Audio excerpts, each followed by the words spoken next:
Kaya sinasabi ko lagi yung nagsasabi sa akin, tumakbo ka sa 2028. I don't think we will have a country by 2028.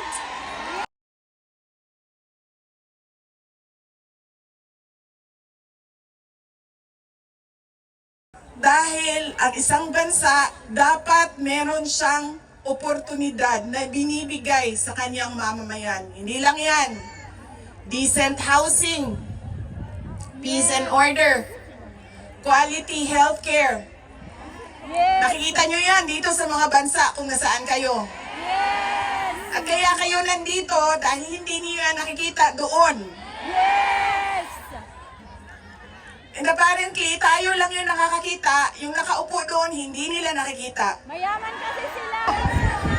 Alam nyo, madami sa mga kaibigan ko, galing ako sa middle class na family sa Davao City. So madami sa mga kaibigan ko doon, ay meron naman silang mga negosyo, meron naman silang pinagkakakitaan, may mga trabaho.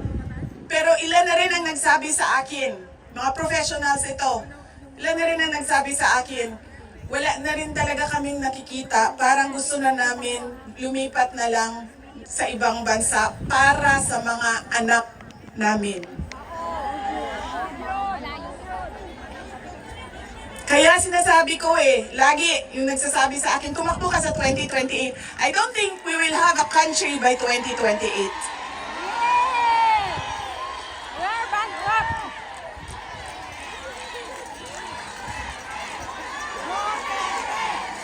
Duterte!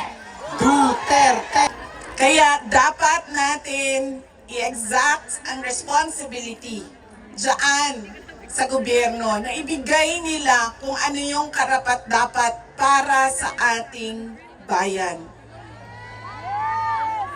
Dahil kung meron man ang okay sa kanila na pumunta sa ibang bayan, meron ding mga tulad namin na ayaw namin kahit anong mangyari, umalis sa Pilipinas. Dahil gusto namin doon pagpamilya, doon palakihin ang aming mga anak. Ano ang gagawin? Patuloy na ipanawagan sa lahat ng nakikinig na iuwi ninyo si Pangulong Duterte sa Pilipinas. Bring home! Bring him home! Bring him home! Bring him home! At pangalawa, patuloy natin na hingiin sa gobyerno, sa administrasyon na ibigay ninyo ang serbisyo at kaunlaran na karapat-dapat para sa mga Pilipino at para sa Pilipinas.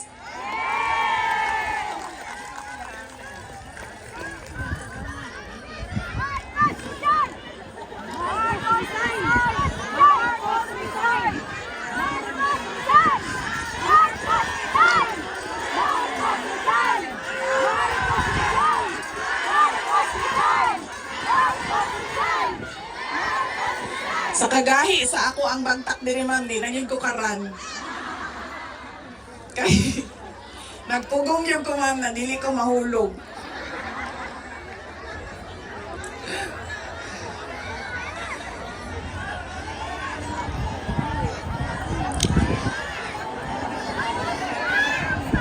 Yung akin pong mga pagpapasalamat. Una po, kanina meron na akong mga pagpapasalamat opening sa Diyos, sa ating host government, sa police, sa local police. Yung aking mga pagpapasalamat sa inyo, sa oras ninyo. Ang aking mga pagpapasalamat sa inyong patuloy na suporta sa aking opisina, ang Office of the Vice President.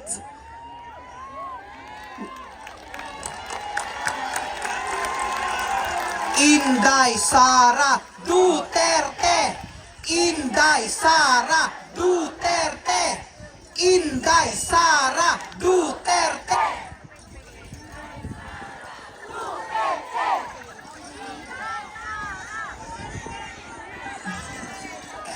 Malakas ang loob ko dahil nandyan kayong lahat. Lahat.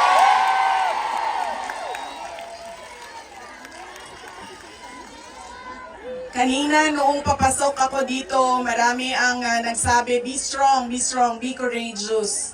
I am only as strong as you are. Kung nakikita ko, sobrang lakas ninyo at sobrang lakas ng pagmamahal ninyo sa bayan. Ganyan din ang nararamdaman ko.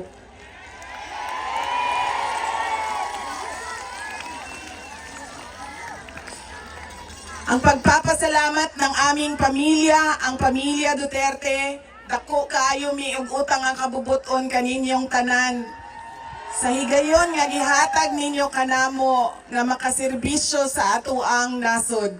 Napakalaki ng utang na loob namin sa inyong lahat sa pagkakataon na ibinibigay ninyo sa amin na makapaglingkod sa bayan. Maraming salamat po sa inyo, mga kababayan namin.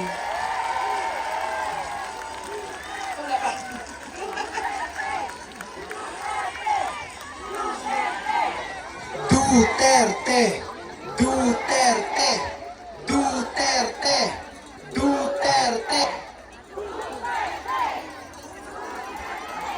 Huwag ninyong kalimutan, ayaw ninyong kalimti ang kausa. Huwag ninyong kalimutan ang laban. What is our cause? Our cause is for our country. Ang laban na ito ay para sa bayan. Mga kababayan, ang lahat ng ginagawa natin ay para sa Diyos, sa bayan, at sa bawat pamilyang Pilipino. Syukran. Duterte, Duterte, Duterte, Duterte.